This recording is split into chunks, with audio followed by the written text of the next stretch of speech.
Good evening all participants. आप लोगों को क्या वॉइस सुनाई दे रहा है? थोड़ा सा कंफर्म कर लीजिए। Good evening, sir. It's जी audible. गुड, या ठीक है। Good evening, sir. Good evening.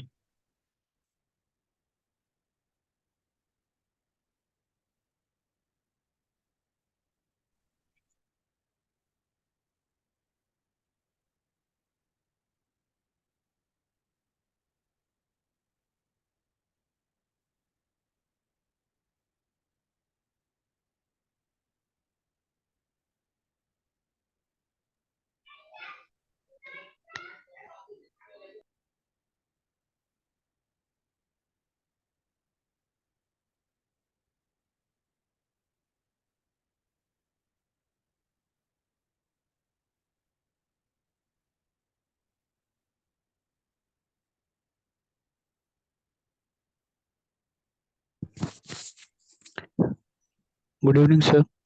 जी गुड इवनिंग।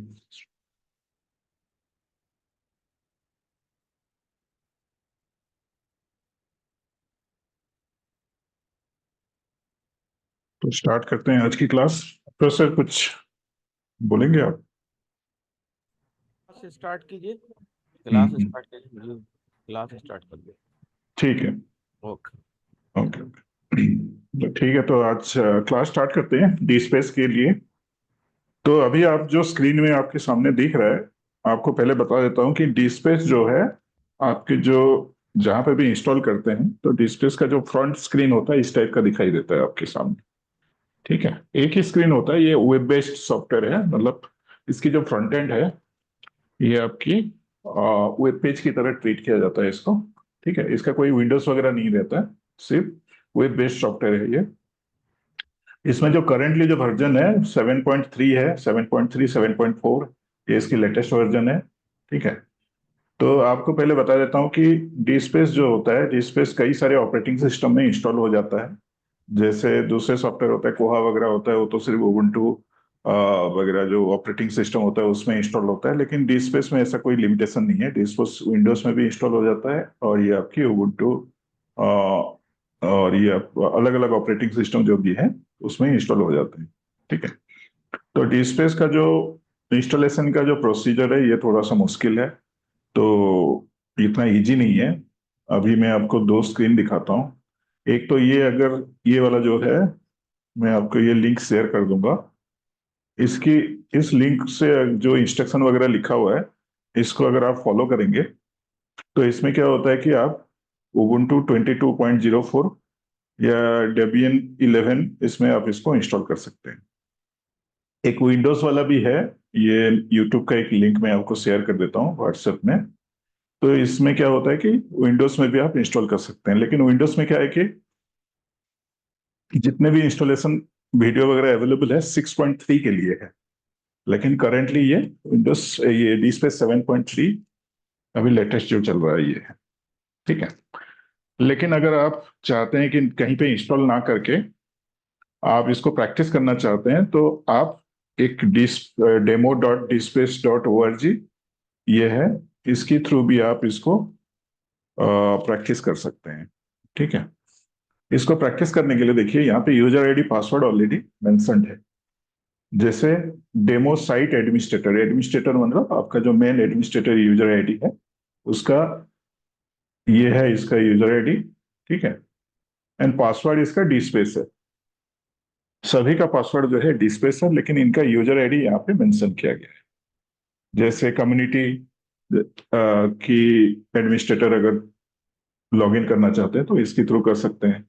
कलेक्शन की एडमिनिस्ट्रेटर अगर होता है, कम्युनिटी कलेक्शन क्या है अभी थोड़ी देर में आपको बताऊंगा ये सारी चीजें। और कल की क्लास में तो आपको डिटेल समझाया जाएगा कम्युनिटी कलेक्शन किस तरह से बनाया जाता है, ये सारी चीजें। आज बस इंट्रोडक्शन है, तो मैं इसके डिस्प्लेस के बारे में थोड़ा बहुत आपको दिखा देता हूँ कि ये किस तरह से दिखता है। मैं यहाँ पे इसको लॉगिन करके आपको दिखाता हूँ। जैसे हम यहाँ पे जाते हैं, इसको कॉपी करते हैं, लॉगिन पे यहाँ पे प्रेस करके, ऑलरेडी मैंने इसको सेव कर रखा है तो डीस्पेस प्लस एडमिन डॉट @gmail.com है और इसका पासवर्ड डीस्पेस ही है। तो इसको लॉगिन करते हैं। तो जैसे लॉगिन करेंगे तो आपके सामने ये विंडो आ जाता है। इसमें लेफ्ट हैंड साइड में देखेंगे तो ये अलग अलग लिंक वगैरह दिया हुआ है। इसको पिन साइड बार करता हूं तो ऐसे फिक्स हो जाता है। तो इसमें क्या है कि ऊपर से मेनू आपको दिखा देता हूँ। आज तो मेनू बस कवर करेंगे, बाकी डिटेल में कल कवर करा जाएगा। तो यहाँ पे ऊपर जैसे क्लिक करेंगे तो यहाँ पे new community collection item process है। तो डीस्पेस में क्या होता है कि सबसे ऊपर जो होता है वो कम्युनिटी होता है, ठीक है। उसके बाद कलेक्शन आता है, कलेक्शन के अंदर आइटम्स होते हैं। कम्युनिटी में क्या होता है कि आप अपनी जो कॉलेज वगैरह है या आपकी इंस्टीट्यूशन है उसको आप कम्युनिटी बना सकते हैं, या कोई कोर्स वगैरह है तो उसको भी कम्युनिटी बना सकते हैं। उसके अंदर कलेक्शन होता है, कलेक्शन में अलग अलग सब्जेक्ट को आप कलेक्शन बना सकते हैं, और हर सब्जेक्ट के अंदर जो आइटम्स होंगे उसको आप आइटम्स की तरह ट्रीट किया जाएगा। तो सबसे पहले लगा लीजिए ये आपका कॉलेज लेवल हो गया, कॉलेज के अंदर ये सब्जेक्ट लेवल हो गया और ये आइटम लेवल हो गया। तो ये आपको एक एग्जांपल बता रहा हूँ, इसमें अलग अलग चीजों को भी आप कम्युनिटी बना सकते हैं, कलेक्शन में भी अलग अलग चीजें डाल सकते हैं, और आइटम तो आइटम ही है, हर किसी में आता है। इसके नीचे आता है प्रोसेस। प्रोसेस क्या है ये आपको बाद में बताऊंगा। जो बैकग्राउंड प्रोसेस वगैरह होता है यही चीज होता है इसमें। इसी चीज को एडिट करने के लिए यहाँ पे ऑप्शन है कम्युनिटी कलेक्शन आइटम। इसके बाद यहाँ पे इंपोर्ट का फैसिलिटी है। इंपोर्ट में क्या है कि मेटा डेटा है। मेटा डेटा जैसे हमारा कोई भी आइटम होता है उसका जो इंफॉर्मेशन होता है, एक तो देखिए एक आइटम में दो चीजें होती है। एक तो पहले उसकी जो डिजिटल कंटेंट है, डिजिटल कंटेंट आपके इमेज भी हो सकता है, वीडियो भी हो सकता है, कोई पीडीएफ टेक्स्ट वगैरह, ये सब भी आपका आइटम्स हो सकते हैं, डिजिटल आइटम। और उसकी जो मेटा डेटा होता है, मेटा डेटा होता है इंफॉर्मेशन अबाउट दैट आइटम, ठीक है। जैसे इसमें टाइटल, ऑथर, पब्लिशर, ये सारी चीजें आ जाती हैं। तो मेटा डेटा के भी अलग अलग स्टैंडर्ड है, तो ये आपको भी डिस्कस करेंगे बाद में जिस दिन हम मेटा डेटा कवर करेंगे। उसके बाद यहाँ पे आता है एक्सपोर्ट। अगर कोई हम इंपोर्ट करते हैं या कोई आइटम अभी हमारे पास है तो उसको अगर एक्सपोर्ट करना चाहते हैं तो यहाँ पे एक्सपोर्ट प्लेन मेटा डेटा भी कर सकते हैं, और बैच एक्सपोर्ट करेंगे तो उसकी डिजिटल कंटेंट के साथ मेटा डेटा भी एक्सपोर्ट हो जाता है। ये है एक्सेस कंट्रोल। एक्सेस कंट्रोल के अंदर क्या होता है कि जो आइटम्स है, कलेक्शन है या कम्युनिटी है, उसको किन किन यूजर्स को एक्सेस दिया जाएगा, ये सारी चीजें यहाँ पे डिस्कस किया जाता है, ठीक है। और उसका कंट्रोल हम यहाँ पे करते हैं इसको। जैसे पीपल हो गया, ग्रुप ऑफ पीपल हो गया, ठीक है। हम ग्रुप में भी डिवाइड कर सकते हैं, और ग्रुप के अंदर सिंगल सिंगल इंडिविजुअल पर्सन को भी हम यहाँ पे एक्सेस कंट्रोल दे सकते हैं। तो जो एक्सेस कंट्रोल होता है वो इंडिविजुअल आइटम मतलब पीपल के लिए भी होता है और ग्रुप्स के लिए भी होता है, अलग अलग तरीके से हम कर सकते हैं। और एक होता है बल्क एक्सेस मैनेजमेंट। तो यहाँ पे क्या होता है कि कोई बल्क आइटम्स है, उसका एक्सेस एक साथ देना चाहते हैं तो ये बल्क एक्सेस मैनेजमेंट किया जाता है इसका। और एडमिन सर्च जो होता है, ये सर्च होता है हमारे पास जो भी कलेक्शन है, आइटम है, उसकी सर्च जो है ये एडमिन सर्च से किया जाता है। इसके बाद रजिस्ट्री जो है, रजिस्ट्री में ये मेटा डेटा की अलग अलग आइटम्स यहाँ पे दिखाई देता है, ठीक है। मेटा डेटा जैसे कि 15 आइटम है, लेकिन आप चाहें तो 15 से ज्यादा आइटम्स मेटा डेटा की भी आप डिफाइन कर सकते हैं, ठीक है। जैसे टाइटल, ऑथर हो गया, उस टाइप का आपका और भी बहुत सारी चीजें होता है। ऑलमोस्ट 122 या समथिंग कुछ है यहाँ पे। उसमें से जो भी आप सिलेक्ट करेंगे वो आपका आइटम के लिए आप डाल सकते हैं। ये जब आप कवर करेंगे हम मेटा डेटा, उस दिन हम इसको कवर करेंगे। इसके नीचे आता है क्यूरेशन टास्क। ये एक तरह से बैकग्राउंड प्रोसेस होता है, ठीक है। मतलब ये मेटा डेटा वगैरह ये चेक करने के लिए क्या सब सही फॉर्मेट में है कि नहीं, ये सब चीजें क्यूरेशन टास्क किया जाता है। ये भी बाद में हम कवर करेंगे उसकी पर्टिकुलर दिन में। प्रोसेस जो होता है, कोई भी जैसे बल्क हम लोग कोई आइटम को प्रोसेस करते हैं तो वो बैकग्राउंड प्रोसेस की तरह ट्रीट किया जाता है। ठीक है, ये भी मैं आपको बाद में बताऊंगा। ये बैकग्राउंड प्रोसेस होता है। जैसे कि फॉर एग्जांपल हम लोग 500 या 5000 आइटम्स को एट ए टाइम इंपोर्ट करते हैं, तो वो क्या होता है, वो जो इंपोर्ट प्रोसीजर वो बैकएंड में होता रहता है, बैकएंड प्रोसेस में चलता रहता है। तो उसके लिए ये प्रोसेस ओवरव्यू हम अगर चेक करना चाहते हैं कि हमारा इंपोर्ट कितना कंप्लीट हुआ है, तो यहाँ पे जाके चेक कर सकते हैं। अलग अलग चीजें यहाँ पे प्रोसेस हम देख सकते हैं और न्यू प्रोसेस क्रिएट भी कर सकते हैं। ठीक है, एडमिनिस्ट्रेटर वर्कफ्लो।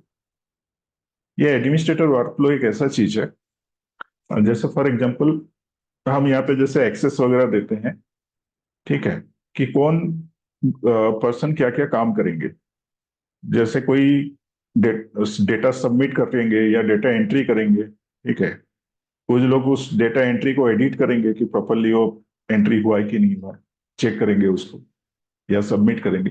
ठीक है, तो यहाँ पे क्या होता है, एडमिनिस्ट्रेटर हर चीज को यहाँ पे देख सकते हैं, जो भी काम हो रहा है, क्या क्या एंट्री हो रहा है, कितना कंप्लीट हुआ है नहीं हुआ है, ये सारी चीजें यहाँ से मॉनिटर किया जाता है।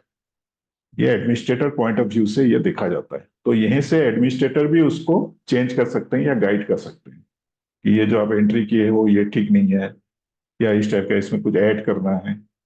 तो एडमिनिस्ट्रेटर जो आपकी होता है डी स्पेस का, यहीं से सारी चीजों को देखते रहते हैं कि हमारे डी स्पेस में क्या क्या एंट्री हुआ है और किस तरीके से हो रहा है। उसके बाद हेल्थ जो होता है, हेल्थ में क्या होता है कि हमारे डी स्पेस का जो सॉफ्टवेयर है या जो उसकी प्रोसेस है उसमें कुछ फॉल्ट तो नहीं आ गया, ये सारी चीजें यहाँ पे देखा जाता है। तो उसके बाद सिस्टम वाइड अलर्ट एक आता है। सिस्टम वाइड अलर्ट जो होता है, ये मैसेज वगैरह भेजने के लिए होता है यूजर्स को फ्रॉम एडमिनिस्ट्रेटर। ठीक है, तो ये आपका हो गया जो डी स्पेस की सारे मॉड्यूल्स वगैरह है। ठीक है, ऊपर से एक बार दिखा देता हूँ, ये new community collection item process, ये अगर आप करना चाहते हैं तो यहाँ पे कर सकते हैं। उसके बाद आता है आपका, उसको एडिट अगर करना चाहते हैं तो नीचे एडिट कर सकते हैं। एडिट में आपका वही कम्युनिटी कलेक्शन आइटम, कम्युनिटी का क्या है, कलेक्शन क्या है, आइटम क्या है, कल हम डिटेल में इसको देखेंगे। इसके नीचे आता है जो आइटम्स का इंपोर्ट किया जाता है। मेटा डेटा भी इंपोर्ट कर सकते हैं और डिजिटल कंटेंट के साथ मेटा डेटा भी इंपोर्ट कर सकते हैं। एक जो डिजिटल कंटेंट होता है उसका दो पार्ट होते हैं, एक तो मेटा डेटा होता है और एक डिजिटल कंटेंट इटसेल्फ होता है। फॉर एग्जाम्पल हम कोई थीसिस है, उस थीसिस को हम लोग इंपोर्ट करना चाहते हैं, तो उसका जो पीडीएफ होगा, वो पीडीएफ एक पार्ट है। पीडीएफ को हम डिजिटल कंटेंट की तरह ट्रीट करते हैं और एक एक्सएमएल फॉर्मेट में होता है नॉर्मली। मैं आपको दिखाऊंगा जिस दिन हम मेटा डेटा करेंगे। तो मेटा डेटा में क्या है कि उसका टाइटल, ऑथर, कब बनाया गया था, कब पब्लिश किया गया था, ये सारी चीजें यहाँ पे मेटा डेटा में डाला जाता है और दोनों को मिला के इंपोर्ट किया जाता है। ठीक है, उसके बाद उसको अगर एक्सपोर्ट करना चाहते हैं बाद में तो इसको एक्सपोर्ट कर सकते हैं। एक्सेस कंट्रोल में यूजर मैनेजमेंट किया जाता है, इसके जो भी डिस्प्लेस की यूजर होता है उनको मैनेज किया जाता है। और सर्च में उसका सर्च किया जाता है। रजिस्ट्री वगैरह जो है, रजिस्ट्री में मेटा डेटा की अलग अलग आइटम्स को हम अपने हिसाब से एडिट कर सकते हैं। कौन कौन सी मेटा डेटा आइटम हम अपनी जो डिजिटल कंटेंट है उसके लिए अप्रूव करेंगे, वही सारा चीज यहाँ से देखा जाता है। और क्यूरेशन टास्क का प्रोसेस जो होता है, ये बैकग्राउंड प्रोसेस होता है या कुछ कुछ वेरिफिकेशन होता है कि हमारा जो डेटा वगैरह है सही फॉर्मेट में है कि नहीं, ये सारा चीजें यहाँ पे देखा जाता है। एडमिनिस्ट्रेटर वर्कफ्लो, ये यहाँ के एक बहुत इंपॉर्टेंट ये मॉड्यूल है जिसमें कि सारा जो काम होता है डिस्पेस वो एडमिनिस्ट्रेटर एडमिनिस्ट्रेटर जो होते हैं उसको देखते हैं या मॉनिटर करते हैं कि सही से हो रहा है कि नहीं हो रहा है। और हेल्थ जो है डिस्पेस का जो हमारा सिस्टम है उस प्रॉपरली काम कर रहा है नहीं कर रहा है, कहीं कुछ एरर तो नहीं आया गया, वो यहाँ से मॉनिटर किया जाता है। कभी कभार जैसे डिस्क का स्पेस हो गया, भर गया है, वो भी यहाँ पे देख सकते हैं। सिस्टम वाइड अलर्ट जो है, ये मैसेज भेजा जाता है डिस्पेस की यूजर्स को। ठीक है, तो ये हो गया आपका डिस्पेस का मॉड्यूल। वर्जन 6.3 जो था, वर्जन ये तो अभी लेटेस्ट वाले जो वर्जन है, ठीक है, वर्जन 7.3 या 7.4 है। वर्जन 6.3 जो था उसमें दो मॉड्यूल आते थे। एक JSPUI होता था जावास्क्रिप्ट में, XML PUI होता था XML फॉर्मेट में, वो थोड़ा सा डिफरेंट होता था। लेकिन अभी वर्जन 7 में जो है इसको मिला के इन लोगों ने एक ही कर दिया फ्रंट एंड। ठीक है। इसमें एक चीज और होता है, इसमें जो भी आइटम्स या डिजिटल कंटेंट को हम इंपोर्ट करते हैं वो सर्वर में जाके एक पर्टिकुलर फोल्डर बन जाता है और उस फोल्डर के अंदर वो सेव होता है। और इसका जो मेटा डेटा होता है, मेटा डेटा इसका जो डेटाबेस होता है, डेटाबेस के अंदर सेव होता है। अभी मैं आपको एक इसका प्रेजेंटेशन दिखाना चाहता हूँ डी स्पेस का। ठीक है, उसमें हम थोड़ा सा और थियोरेटिकली डिस्कस करेंगे ये कैसे काम करता है, क्या है क्या नहीं है। तो अब ये तो अभी आपको प्रैक्टिकली मैंने थोड़ा सा एक ओवरव्यू दे दिया कि आपका डी स्पेस दिखता कैसे है और इसमें क्या क्या मॉड्यूल्स अवेलेबल है। अब हम क्या करेंगे, इसका थोड़ा सा थियोरेटिकल पार्ट में जाएंगे। ये कब स्टार्ट किया गया था, कैसे हुआ था। ठीक है। जैसे आप लोगों को पता है कि डी स्पेस ये ओपन सोर्स सॉफ्टवेयर है। ये आपको फ्री ऑफ कॉस्ट मिल जाता है, इसके लिए कोई पैसा देना नहीं पड़ता है। अगर इसका इंस्टॉलेशन प्रोसेस थोड़ा सा मुश्किल है, आप अगर चाहें तो मैंने आपको लिंक दे दिया है यहाँ पे। एक वर्जन 7 जो है लेटेस्ट वाली, वो इंस्टॉल करेंगे। ये उबुंटू वगैरह में, लिनक्स के ऑपरेटिंग सिस्टम्स में इसको इंस्टॉल कर सकते हैं। और विंडोज में अगर इंस्टॉल करेंगे तो एक लिंक यहाँ पे दे दिया। इसका 6.3 जो है ये विंडोज 10 में आप इंस्टॉल कर सकते हैं। ठीक है, इसको आप फॉलो करके कर सकते हैं, लेकिन थोड़ा सा मुश्किल है क्योंकि मैं भी इंस्टॉल करता हूँ तो मुझे भी दिक्कत आता है। कल मैं आपको जो दिखाऊंगा उसमें मैंने ये वाला इंस्ट्रक्शन फॉलो करके मैंने डीस्पेस का जो लेटेस्ट वर्जन है 7.4 मैंने उबुंटू में इंस्टॉल किया हुआ है। ठीक है, तो ये कल मैं आपको दिखाऊंगा। अभी आप क्या करते हैं कि इसको थोड़ा सा कुछ पीपीटी फाइल है, मैं आपको दिखाता हूँ।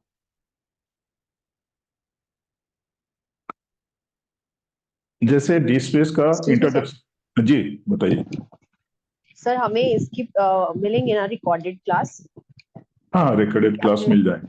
हाँ, मिल जाएंगे मिल जाएंगे। ओके। नोट।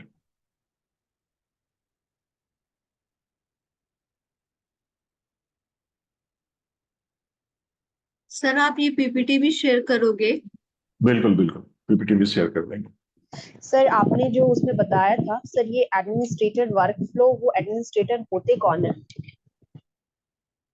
एडमिनिस्ट्रेटर मतलब जो आपका डीस्पेस का एक मेन यूजर होंगे ना। जैसे आप कॉलेज में आपका लाइब्रेरियन हो गया या कोई मेन यूजर जो है जो सारा चीज को हैंडल करेंगे, वही एडमिनिस्ट्रेटर होते हैं। कि हर सिस्टम में एक एडमिनिस्ट्रेटर रखना जरूरी होता है जिनके पास सारे राइट्स होते हैं, क्योंकि सारे यूजर को हम सारे राइट्स तो नहीं दे सकते हैं। जो एंट्री करेंगे सिर्फ उनको एंट्री का एक्सेस दिया जाएगा। ठीक है, जो वेरीफाई करेंगे एडिटर होंगे उनको सिर्फ एडिट करने का एक्सेस दिया जाएगा। तो इसी तरह से जो एडमिनिस्ट्रेटर होते हैं उनको सारा एक्सेस दिया जाता है। जिस दिन हम इसको कवर करेंगे यूजर मैनेजमेंट, उस दिन मैं आपको डिटेल में इसको समझाऊंगा। फिलहाल हम क्या करते हैं, इसका थोड़ा सा प्रेजेंटेशन एक देख लेते हैं, मैंने बनाया हुआ है। ठीक है।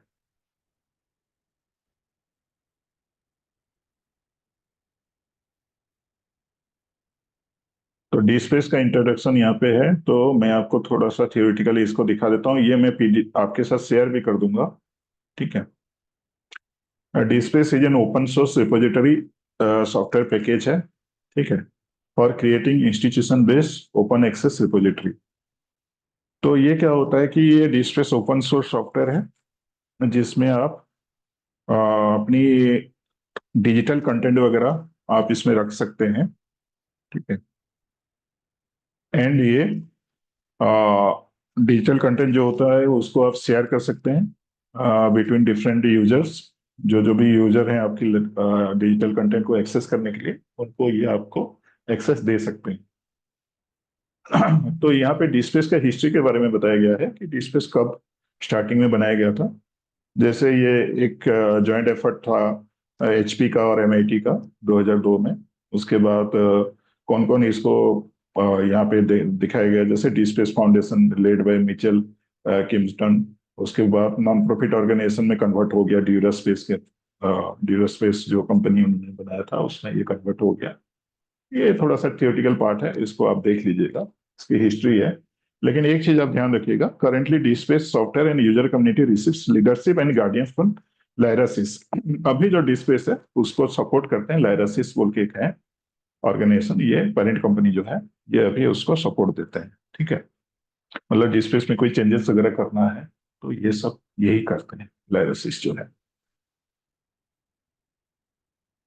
अब डिस्प्लेस में क्या होता है कि हम क्या क्या चीजें कर सकते हैं, हम कैप्चर कर सकते हैं digital material in any format directly from creator, जैसे फैकल्टी है। लार्ज स्केल स्टेबल है, मैनेज लॉन्ग टर्म स्टोरेज। इसमें क्या होता है कि डिस्प्लेस में ऐसा कोई फाइल का साइज का कोई लिमिट नहीं होता है, तो हम कोई भी बड़े बड़े जैसे फाइल्स होते हैं, वीडियो हो गया, कुछ भी हो गया, उसको हम यहाँ पे इंपोर्ट कर सकते हैं। जैसे बाकी कंटेंट मैनेजमेंट सिस्टम होता है उसमें थोड़ा सा दिक्कतें होती है बड़े बड़े फाइल को हैंडल करने के लिए, लेकिन डीस्पेस में ऐसा इशू नहीं होता है।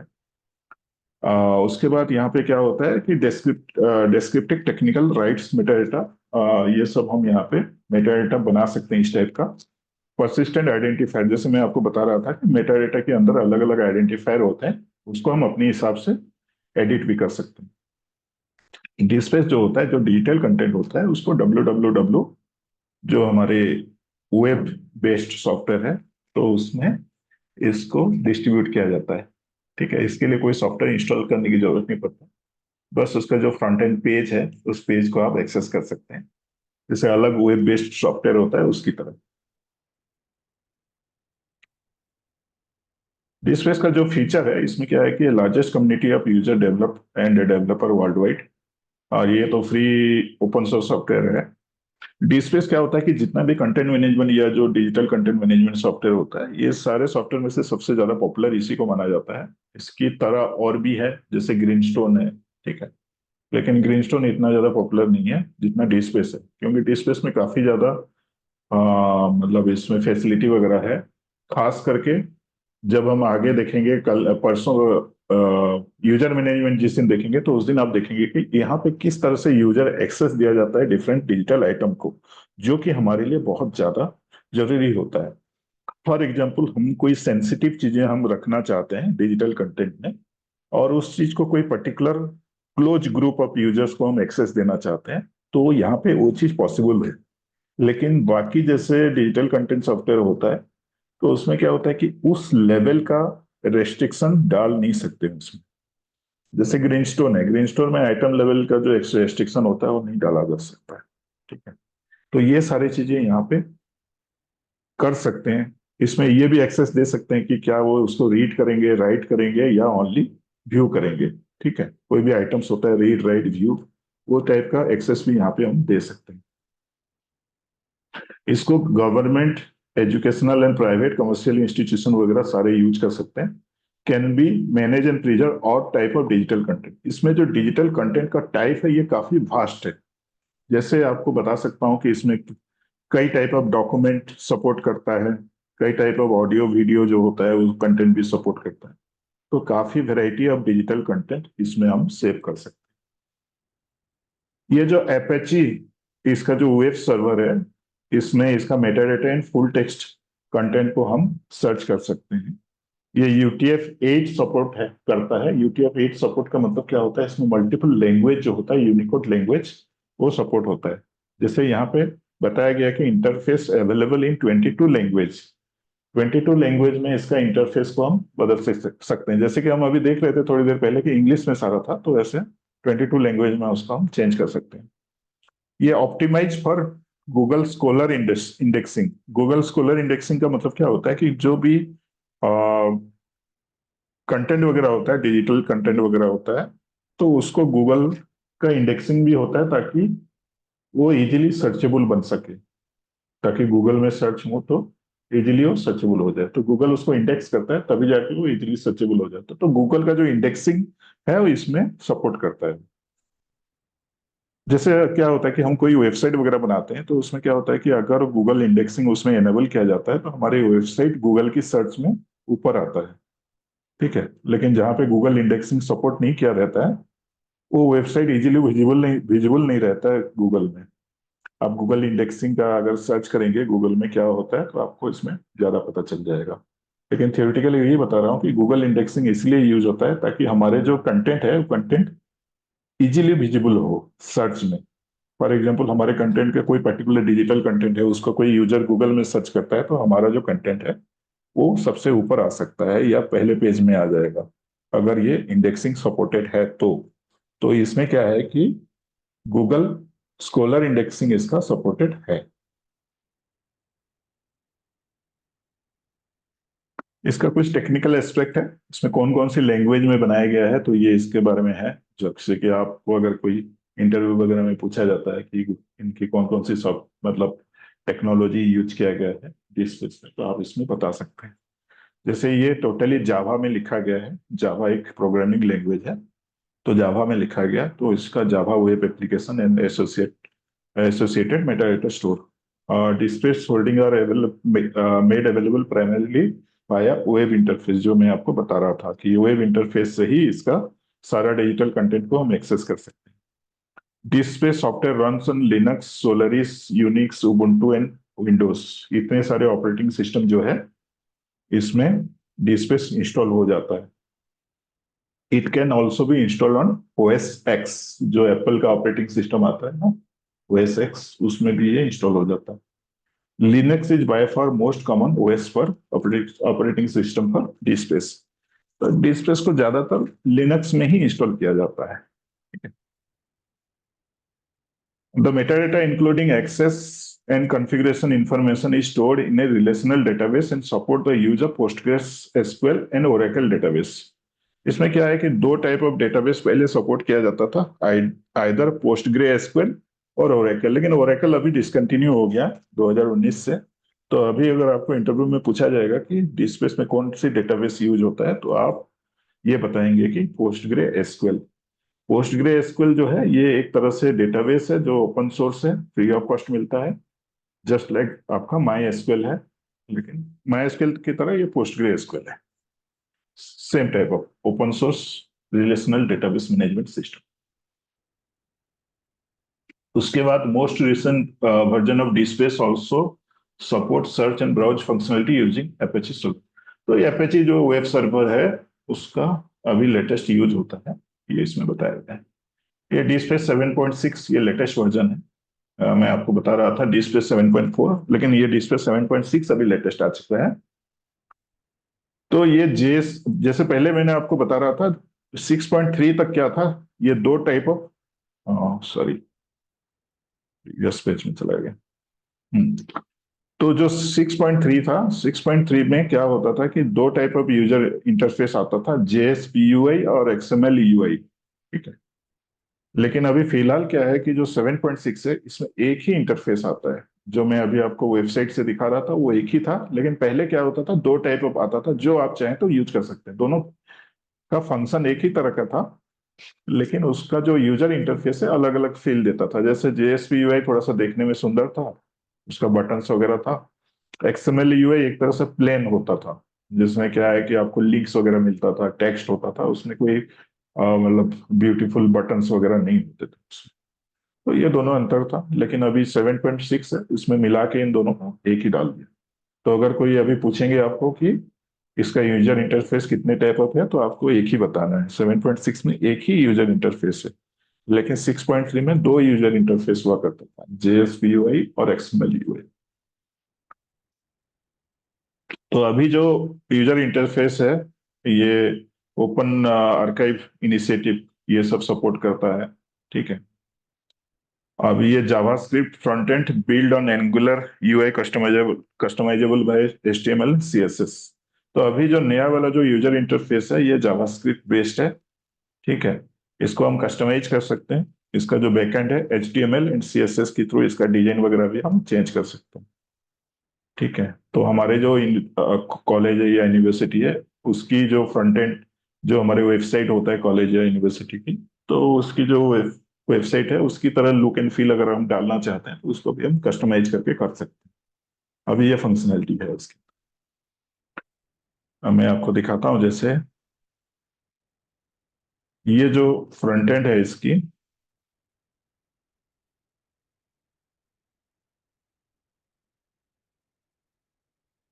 ये वाला जो फ्रंट एंड है, यहाँ पे आप इसको हटा के बिल्कुल अपनी कॉलेज वगैरह की लोगो यहाँ पे डाल के ये सब कस्टमाइज कर सकते हैं, इसका लुक एंड फील जो है इसको कस्टमाइज कर सकते हैं।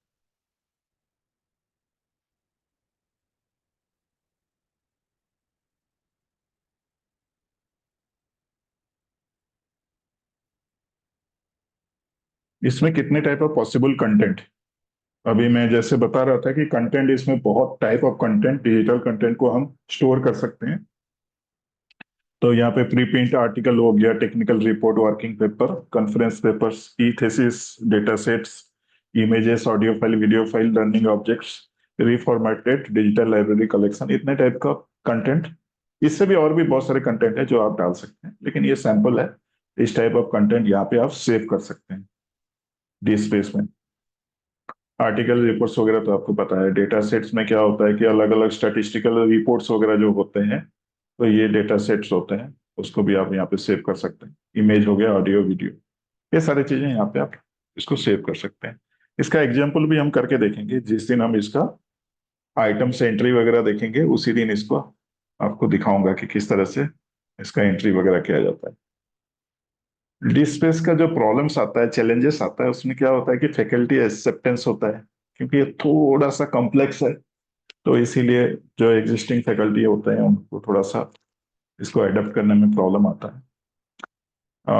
क्योंकि वो उसको थोड़ा सा valuing and trusting and institutional archive, actually आपका जो आर्काइव है या डिजिटल कंटेंट है, कई अलग अलग जगह पे लोग सोचते हैं कि कहीं ये चोरी ना हो जाए, कोई कॉपी करके ना ले जाए, तो उस टाइप का डर भी लगा रहता है। ताकि हम इसको ऑनलाइन करते हैं ना, तो यूजर एक्सेस कैसे करेंगे, क्या उसकी सिक्योरिटी रहेगा, उसके ऊपर थोड़ा सा डाउट्स हो जाता है। कुछ कुछ जगह पे क्या होता है कि कुछ डिजिटल कंटेंट हम अनजाने में उसको शेयर कर देते हैं और वो कॉपीराइट्स वगैरह की उसमें वायलेशन हो जाता है। जैसे कोई बुक वगैरह है तो उसका जैसे पीडीएफ हम स्कैन करके डाल देंगे तो कॉपीराइट वायलेशन भी हो जाता है, उसको भी ध्यान में रखना पड़ता है। लर्निंग एंड शेयरिंग, अभी ये जो डी स्पेस का टोटल कंसेप्ट है या जो भी ये सॉफ्टवेयर है, इसको कैसे लर्न किया जाएगा, कैसे इसको शेयर किया जाएगा, यूजर्स कैसे एक्सेस करेंगे, उनको भी ट्रेनिंग की जरूरत पड़ता है। ठीक है, आप तो एज ए एडमिनिस्ट्रेटर या लाइब्रेरी प्रोफेशनल आप तो इसको यूज करेंगे ही करेंगे, लेकिन जो नॉर्मल यूजर होता है, जो उसके एंड यूजर होंगे, एंड यूजर को भी ट्रेन करना पड़ता है कि इसको किस तरह से यूज करेंगे। सस्टेनेबिलिटी जो होता है कि इंस्टीट्यूशनल फाइनेंशियल, इस टाइप का इसका इशू रहता है कि कितने दिन तक इसको सस्टेन किया जाएगा, क्योंकि इसके लिए सर्वर वगैरह आपको थोड़ा सा अच्छा खासा लेना पड़ेगा, क्योंकि जो भी डिजिटल कंटेंट होते हैं उसकी स्पेस भी काफी आपको रखना पड़ेगा, हार्ड डिस्क स्पेस, ताकि आप काफी ज्यादा जैसे डिजिटल कंटेंट वगैरह होता है उसको स्टोर कर सकें। देखिए प्लेन जो जैसा पीडीएफ हो गया, टेक्स्ट हो गया, जैसे एमएस ऑफिस का फाइल्स हो गए, तो वर्ड, एक्सेल, ये सब चीजों के लिए तो ज्यादा स्पेस की जरूरत नहीं पड़ता। लेकिन जहाँ पे बड़े बड़े कंटेंट होते हैं जैसे ऑडियो वीडियो हो गए, तो उस टाइप चीजों के लिए आपको बहुत ज्यादा स्पेस की जरूरत पड़ता है, तो उसका भी इशू होता है कभी कभार।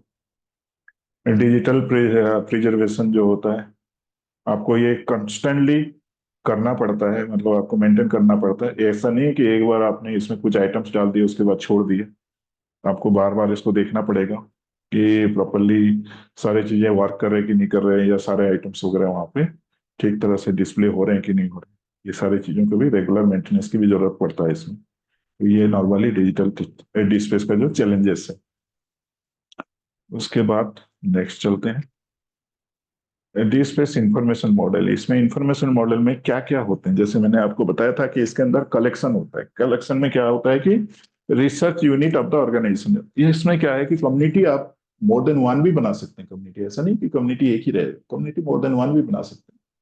तो कम्युनिटी में जैसे आपका ऑर्गेनाइजेशन है या रिसर्च यूनिट ऑफ ऑर्गेनाइजेशन है, उसको आप कम्युनिटी बना सकते हैं। जैसे हमारे कॉलेज का कोई नाम का अगर हम बनाना चाहते हैं कम्युनिटी, तो वो उसको बना सकते हैं। ठीक है, या उसका कोई रिसर्च यूनिट मतलब लगा लीजिए कोई डिपार्टमेंट हो गया, जैसे केमिस्ट्री डिपार्टमेंट हो गया, उसको भी आप कम्युनिटी बना सकते हैं। ठीक है, कलेक्शन, कलेक्शन क्या होता है, कम्युनिटी सबसे टॉप में रहता है, उसके नीचे कलेक्शन आता है। ये थोड़ा सा थियोरेटिकली आप समझ लीजिए। ये collection, community collection and item, ये चीज अगर आपको थोड़ा सा समझ में आ गया तो डी स्पेस कैसे काम करता है ये आपको मोटा मोटी पता चल जाता है। कलेक्शन में सबसे ऊपर रहता है, कलेक्शन के अंदर देखिए कम्युनिटी सबसे ऊपर आता है। कम्युनिटी मल्टीपल कम्युनिटी बन सकता है, ऐसा नहीं कि एक ही कम्युनिटी रहेगा, मल्टीपल कम्युनिटी हो सकता है। हर कम्युनिटी के अंदर मल्टीपल कलेक्शन रह सकते हैं। ठीक है, ऐसा नहीं कि एक कम्युनिटी के अंदर एक कलेक्शन होगा, मल्टीपल कलेक्शन। ये group, distinct grouping like items, मतलब जो आइटम्स होता है उनका अलग अलग ग्रुप बना सकते हैं हम। ठीक है, और आइटम्स जो है वो सबसे नीचे रहता है। ठीक है, तो कलेक्शन के अंदर मल्टीपल आइटम रहते हैं। तो एक प्रैक्टिकल मैं आपको समझा देता हूं। फॉर एग्जाम्पल, हमारे पास एक लाइब्रेरी है जिसका हम बुक्स को डिजिटली कन्वर्ट करके डी स्पेस में रखना चाहते हैं। ठीक, सबसे पहले ऊपर हम अपनी लाइब्रेरी का नाम लिख लेंगे। नीचे यहाँ पे कलेक्शन में जो है, जैसे हमारे लाइब्रेरी में आर्ट्स सेक्शन है, साइंस सेक्शन है, तो दो कलेक्शन बना देंगे, आर्ट्स और साइंस, और उसके अंदर आइटम्स डाल देंगे। आर्ट्स सेक्शन की बुक को आइटम्स में डाल देंगे, आर्ट्स वाली कलेक्शन, साइंस सेक्शन के जो आइटम्स है या बुक्स है उसको साइंस वाले कलेक्शन में डाल देंगे। तो एक एकदम सिंपल वाली हो गया, जिसमें एक कम्युनिटी आपका टोटल लाइब्रेरी का नाम हो गया, कलेक्शन में आर्ट्स और साइंस हो गया, और उसके अंदर जो भी बुक्स है उसका आइटम्स हम करके डाल सकते हैं।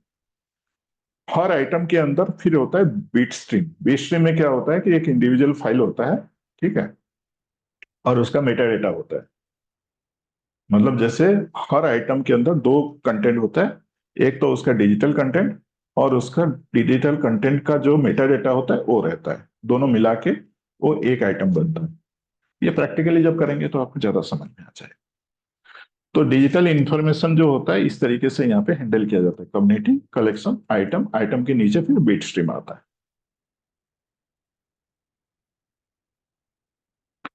इसमें और एक चीज है डीस्पेस में जो नॉर्मली दूसरे जगह पे नहीं होता है, ग्रीनस्टोन वगैरह में नहीं होता है, वो होता है वर्जनिंग। वर्जनिंग में क्या होता है कि फॉर एग्जांपल एक रिपोर्ट है, ठीक है, रिपोर्ट फॉर एग्जांपल एक एनुअल रिपोर्ट है। एनुअल रिपोर्ट 2023 का भी हो सकता है, 2024 का भी हो सकता है, 2025 का भी हो सकता है। तो उसमें सेम आइटम का अलग अलग वर्जन हम डाल सकते हैं। फॉर एग्जांपल हमारे एनुअल रिपोर्ट्स पिछले 10 साल का है, तो पिछले 10 साल का एनुअल रिपोर्ट 2023 में अगर हम डाले हैं इसको डी स्पेस में, तो 2023 उसका लेटेस्ट होगा। तो लगा लीजिए 2003 से लेके 2013 से लेके 2023 तक उसका एनुअल रिपोर्ट एक बना के हमने डाल दिया है। अब क्या है कि 2024 आ गया, तो 2024 में भी 2024 का रिपोर्ट उसमें जुड़ जाएगा, क्योंकि वो एनुअल रिपोर्ट है ना हमारा, फॉर एग्जाम्पल कॉलेज का एनुअल रिपोर्ट है, तो वो वर्जन उसका बदल जाएगा। ठीक है, तो जैसे पहले वाला वर्जन 1, उसके बाद ये वर्जन 2 भी हो सकता है। जैसे हमारे बुक्स में एडिशन होता है ना, इस तरह से यहाँ पे हर कंटेंट का अलग अलग वर्जन हम बना के रख सकते हैं। ठीक है, ये फैसिलिटी यहाँ पे एक स्पेशल दिया गया है डी स्पेस, जो कि अलग जगह पे नहीं होता है। Meta data list for all available version of item, ठीक है, जितना अवेलेबल, जो जितने वर्जन हो गए ना, जैसे कि वर्जन में क्या है कि हमारे जो digital, for example annual report है, एनुअल रिपोर्ट का हर जो वर्जन होगा उसके लिए मेटा डेटा हम अपना बना सकते हैं। एक मेटा डेटा भी हो सकता है उसमें, ठीक है, क्योंकि उसके ऑथर टाइटल तो सेम रहेंगे, बस उसकी डिजिटल कंटेंट की वर्जन अलग अलग होंगे। कोई यूजर देखना चाहता है कि 2023 वाला वर्जन में क्या था, 2024 वाले वर्जन में क्या एक्स्ट्रा ऐड किया गया, 2025 का जो वर्जन है उसमें क्या ऐड किया गया, तो अलग अलग जो डिजिटल कंटेंट का अलग अलग वर्जन हम वहां पे सेव कर सकते हैं। तो ये एक चीज यहाँ पे अच्छा दिया गया है, जो अलग जगह पर दूसरा जो सॉफ्टवेयर होता है उसमें नहीं रहते। अब यहाँ पे थोड़ा सा ये ग्राफिकल यूजर, मतलब जो ग्राफिक्स में यहाँ पे बताया गया कि कम्युनिटी में आप अपना स्कूल का डिपार्टमेंट, लैब, सेंटर, प्रोग्राम, इसको आप कम्युनिटी बना सकते हो। ठीक है, उसके बाद ये डी स्पेस का सिस्टम है। डी स्पेस का सिस्टम में क्या होता है कि यहाँ पे सबसे पहले सबमिशन किया जाता है। तो डी स्पेस का जो सॉफ्टवेयर होता है उसके अंदर आर्काइवल स्टोरेज होता है, मेटा डेटा डेटाबेस के अंदर रहता है, सर्च एंड ब्राउज इसका जो सिस्टम है यहाँ पे रहता है, और वेब इंटरफेस रहता है जो यूजर्स के लिए रहता है। ठीक है, और उसके बाद ये यूजर्स को यहाँ पे एक्सेस दिया जाता है। तो कम्युनिटी में ये मल्टीपल कम्युनिटी आप यहाँ पे बना के डी स्पेस के अंदर एंट्री कर सकते हैं। डी स्पेस के अंदर जो आपका डेटा स्टोर रहता है, तो एक आर्काइवल स्टोरेज होता है, जैसे मैंने आपको स्टार्टिंग में बताया था कि हर जो आइटम्स होता है एज इट इज सर्वर में एक फोल्डर बन के वहां पे सेव होता है। उसके बाद वो आइटम का जो इंफॉर्मेशन होता है, मेटा डेटा होता है, वो डेटाबेस में स्टोर होता है। अभी थोड़ी देर पहले देखा था, पहले हमने देखा था कि पोस्टग्रे एसक्यूएल बोल के डेटाबेस मैनेजमेंट सिस्टम है, उसके अंदर ये सेव होता है मेटा डेटा। फिर सर्च एंड ब्राउज हम कर सकते हैं उसको, मेटा डेटा को या आइटम्स को। और ये यूजर वेब इंटरफेस जो है, इसमें हम सारे चीजों को यहाँ पे सेव करके एक्सेस दे सकते हैं टू यूजर्स। ठीक है, अभी तो इसका प्रैक्टिकल मैंने करके दिखा दिया, जो अभी स्टार्टिंग में हमने देखा था कि क्या क्या कैसे एक्सेस होता है। तो एक इसका यूजर इंटरफेस इस टाइप का है। डी स्पेस स्टैंडर्ड बेस्ड, ठीक है। तो एक मॉड्यूलर आर्किटेक्चर है, वेल डिफाइंड एपीआई वगैरह भी है इसमें। 100% ओपन सोर्स है, प्रोग्राम्ड इन जावा है, आरडीबीएस में RDBMS and SQL for metadata. Metadata जो होता है ये आरडीबीएमएस एंड एसक्यूएल, मतलब जो आपका रिलेशनल डेटाबेस होता है उसमें स्टोर होता है। ये सारे डिफरेंट डिफरेंट टाइप ऑफ जो स्टैंडर्ड ये फॉलो करता है यहाँ पे दिखाया गया है, ठीक है। तो ये इसको आप देख सकते हैं। एक है यहाँ पे देखिए ओपन यूआरएल लिंकिंग है। ओपन यूआरएल लिंकिंग, ये सारी चीजों को आपको इतना जानने की जरूरत नहीं, काफी थियोरेटिकल चीजें हैं, आप बस यहाँ पे देख लीजिएगा इसको, ठीक है। अब मैं आपको समझा देता हूँ एग्जाम्पल की तरह। एक जैसे ओपन आर्काइव इनिशिएटिव होता है फॉर एक्सपोजिंग मेटाडेटा, ये यहाँ पे हम कर सकते हैं। इसको प्रैक्टिकली कैसे किया जाएगा मैं आपको क्लास में बताऊंगा, ठीक है। ओपन यूआरएल लिंकिंग क्या होता है, यहाँ पे हर आइटम का एक यूआरएल बन जाता है, वो यूआरएल को हम कहीं पे भी उसको शेयर कर सकते हैं, ठीक है। उसको ओपन यूआरएल लिंकिंग बोला जाता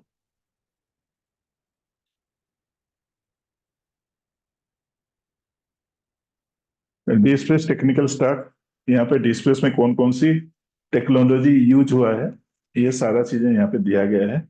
जैसे आपका एपेची, टॉमकैट, ओपन एसएसएल, ये अलग अलग वेब सर्वर है। जावा का वर्जन 1.3, जेएसपी, सर्वलेट, ये जावा का जो प्रोग्रामिंग लैंग्वेज होता है उसके अंदर ये सारी चीजें आता है। पोस्टग्रेसक्यूएल वर्जन 8, ये आपका सर्वर हो गया।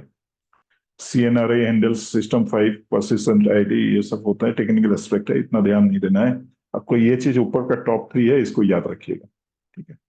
बाकी नीचे वाले इतना इंपॉर्टेंट आपके लिए। यहाँ पे आपका एपेची हो गया, टॉमकैट हो गया, ये आपका फ्रंट एंड के लिए हो गया, ठीक है। वेब सर्वर आपका है, जावा इसका प्रोग्रामिंग लैंग्वेज हो गया, एंड पोस्टग्रेसक्यूएल आपका डेटाबेस हो गया। ये 3 चीज आप ध्यान रखिएगा, आपको कहीं इंटरव्यू में पूछा जाएगा तो डीस्पेस कौन कौन सी लैंग्वेज में बनाया गया है या उसका कौन सा डेटाबेस यूज होता है तो आप ये बता सकते हैं। पोस्टग्रेसक्यूएल और इसका जो प्रोग्रामिंग लैंग्वेज यूज किया गया जावा 1.3, जेएसपी और सर्वलेट जो होता है, ये सारे जावा का ही है, ये यूज किया गया इसमें। डीस्पेस का मेटाडेटा जो होता है, डीस्पेस का मेटाडेटा यहाँ पे Dublin core standard by default use होता है। डबलिन कोर स्टैंडर्ड के अलावा भी आप अगर अलग स्टैंडर्ड का मेटाडेटा फॉलो करना चाहते हैं, जैसे क्रॉस वर्क फ्रॉम मार्क हो गया, क्रॉस वर्क फ्रॉम SCORM हो गया, IMS हो गया, या मिनिमल टेक्निकल प्रिजर्वेशन मेटाडेटा, ये अलग अलग टाइप ऑफ मेटाडेटा है। इनमें से जो भी टाइप ऑफ मेटाडेटा आप यूज करना चाहते हैं उसको आप यूज कर सकते हैं। ज्यादातर क्या होता है कि डबलिन कोर का जो होता है ना, 14 टाइप ऑफ मेटाडेटा, उसी को ज्यादातर यूज किया जाता है। 14 या 15 या 16, जब और जो आप चाहें उसको आप अपने हिसाब से उसको कर सकते हैं। वैसे तो डबलिन कोर में more than 100 type of identifier होता है उसके अंदर, टाइटल और इस टाइप का जो आइडेंटिफायर, जिसको कि हम अपनी लाइब्रेरी सॉफ्टवेयर के जैसे लाइब्रेरी में मार्क 21 के अंदर टैग्स बोलते हैं, उस तरीके से ये आपका डबलिन कोर का जो है, इसमें अलग अलग टाइप ऑफ आइडेंटिफायर होते हैं। वो मैं आपको भी दिखाऊंगा बाद में, जिस दिन आप उसको कवर करेंगे। तो उसमें से अपने हिसाब से आप सिलेक्ट करके जितना जितना आइडेंटिफायर आप रखना चाहते हैं उतना रख सकते हैं, ठीक है। डीस्पेस का गोल क्या है? डीस्पेस डेवलपमेंट, जैसे ओपन सोर्स डेवलपमेंट मॉडल है। Build critical mass of content, हमें कंटेंट क्रिएट करना है, काफी large amount of content create सकते हैं, कंटेंट क्रिएट कर सकते हैं।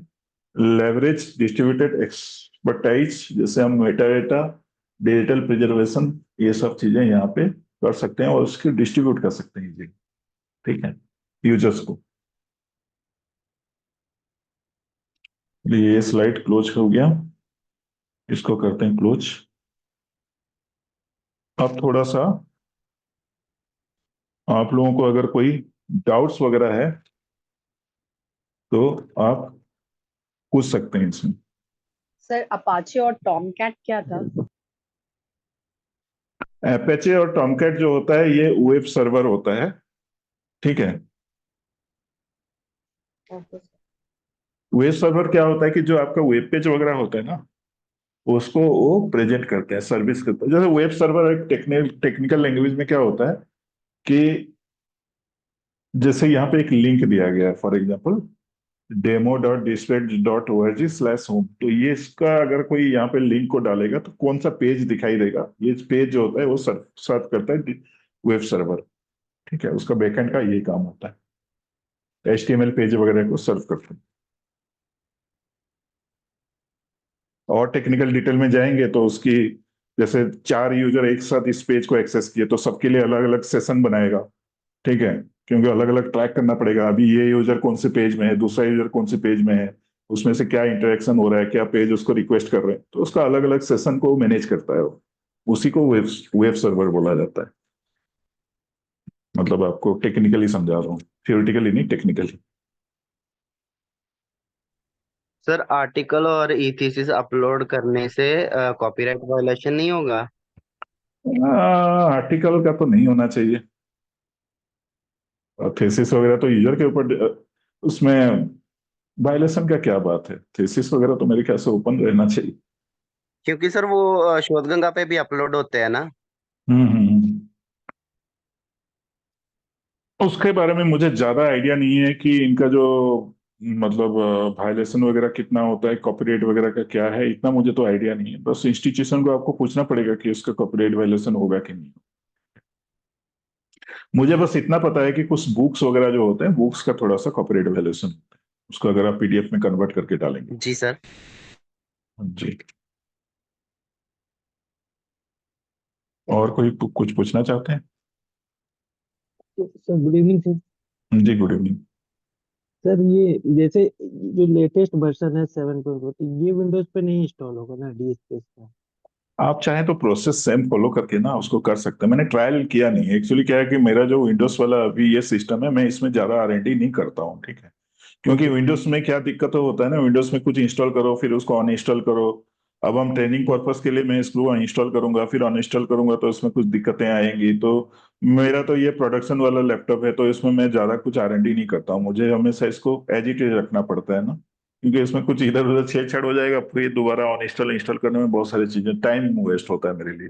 तो इसमें मैं क्या करता हूँ ना, डायरेक्ट विंडोज में मैं कुछ इंस्टॉल नहीं करता हूँ। ठीक है, लेकिन एक बार मैंने ट्राई किया था, 6.3 इंस्टॉल होता है विंडोज के ऊपर, तो जहां पे 6.3 होता है वहां पे 7.6 भी हो जाएगा। प्रोसेस ओके सेम है, वो आप देख प्रोसेस लीजिए। सेम। हाँ, प्रोसेस सेम, आप देख लीजिएगा। ओके बस सर। एक ही चीज चेंज हुआ है 6.3 और 7 उसके अंदर। तो यहाँ पे क्या है कि एक ही यूजर इंटरफेस है, 7 और 6.3 में दो टाइप हुआ होता है, JSP UI, XML UI। Sir thank sir please आप पीपीटी शेयर कर देना। ना अभी मैं शेयर कर दूंगा जैसे ही क्लास क्लोज हो जाएगा, तो And उसको sir, आप, share your recorded video. हाँ वो भी कर दूंगा। आप PPT को पढ़ लीजिएगा, वो थियोरेटिकल एस्पेक्ट है, उसमें सारी चीजें मैंने आपको डिटेल में इतना ज्यादा नहीं मतलब आपको समझाया। देखिए, ये जो हमारा ट्रेनिंग सेशन है इसमें ज्यादातर हम प्रैक्टिकल को ध्यान देते हैं। थियोरेटिकली इतना मतलब आपको मैं कंटेंट दे दिया हूँ, उसको पढ़ लीजिए, उसके अंदर कोई आपको डाउट्स वगैरह हो तो पूछ लीजिएगा। ठीक है, क्योंकि क्या होता है ना कि इतना टेक्निकल में अगर हम जाएंगे थ्योरेटिकली में तो सारा समझना थोड़ा सा मुश्किल हो जाता है, और इतना जरूरत भी नहीं है आपको टेक्निकल डिटेल में जाने के लिए।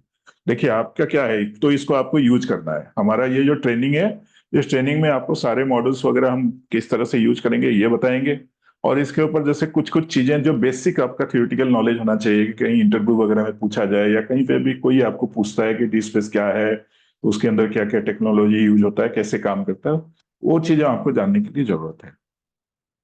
ठीक है, तो थैंक यू सर। जी, और कोई डाउट्स वगैरह है तो प्लीज पूछिए।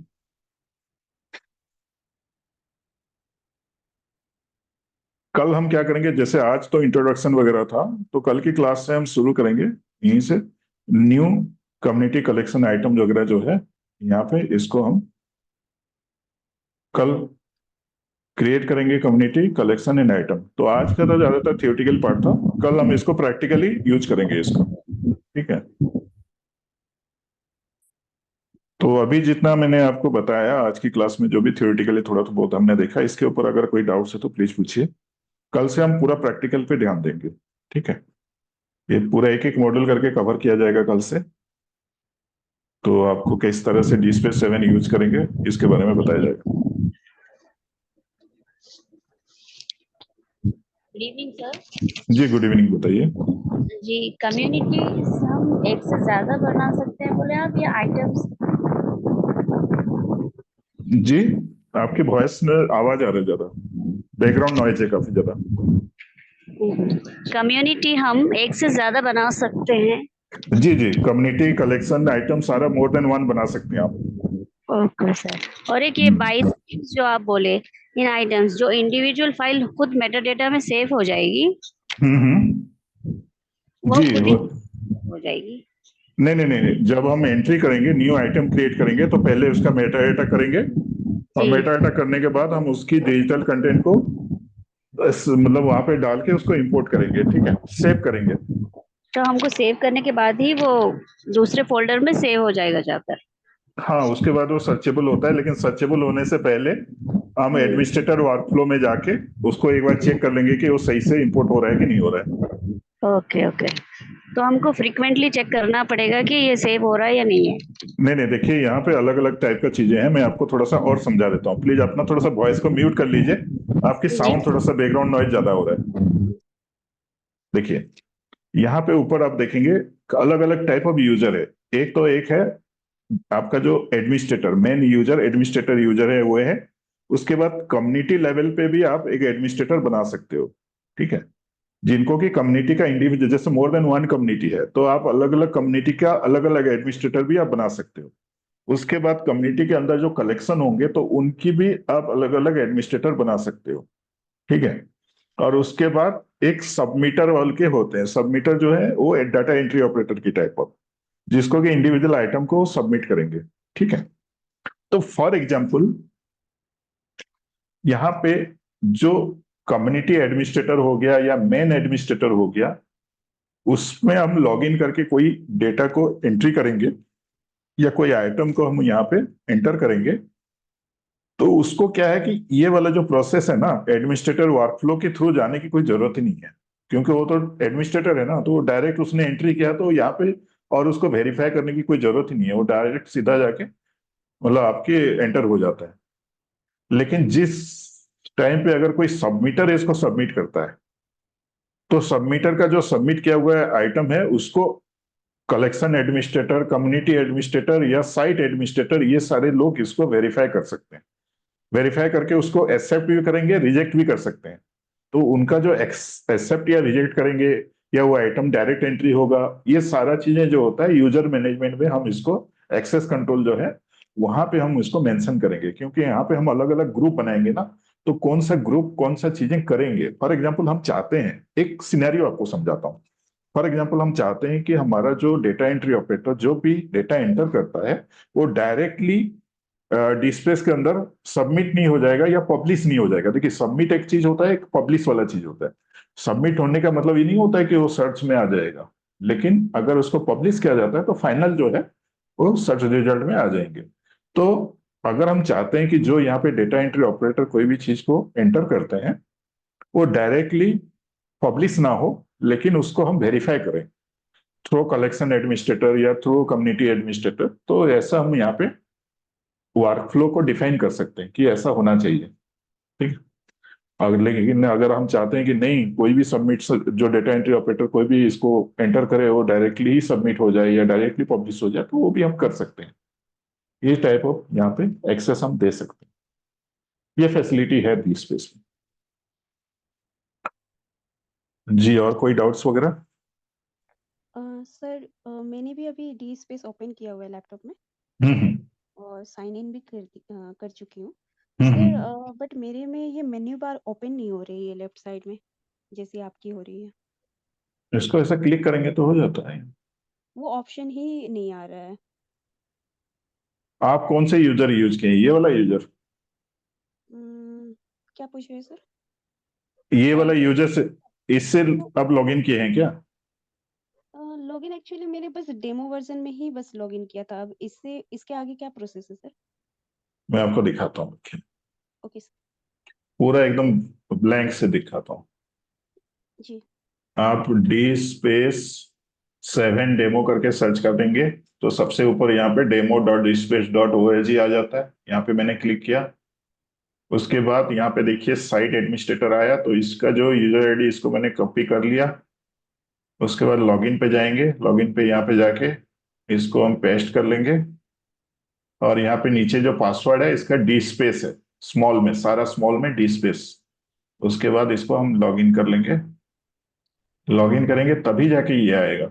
आप इसको डायरेक्ट अगर डेमो डॉट इसको करेंगे तो उसमें नहीं आएगा, आपको लॉगिन करना पड़ेगा। यहाँ से यहाँ पे क्लिक करके ना लॉगिन करना पड़ेगा, ठीक है। Okay sir. जी आपने सर। लॉगिन नहीं किया इसलिए ये लेफ्ट में नहीं आ रहा। सर एक्चुअली मैंने डायरेक्ट उसके जो डेमो जो आपने तभी बताया था ना, डेमो demo.dspace.org, उसमें जाकर मैंने लॉगिन किया था। नहीं, ये डेमो है, ये तो डेमो ही है, ठीक है। ओके सर, ओके, मैं उसी को फॉलो कर लूंगी। ठीक है, और कोई डाउट्स वगैरह है किसी के? Thank you sir. जी ठीक है, फिर आज की क्लास को एंड करते हैं। कल से हम क्लास बिल्कुल जो प्रैक्टिकल है यहाँ से न्यू वगैरह जो एंट्री वगैरह करना है यहाँ से कल हम स्टार्ट करेंगे। एक एक मॉड्यूल कल से कवर करेंगे, ठीक है। तो कल फिर मिलते हैं 7 o'clock। Okay, bye everybody. Thank you, sir. Okay, good night. Good night, sir. Good night.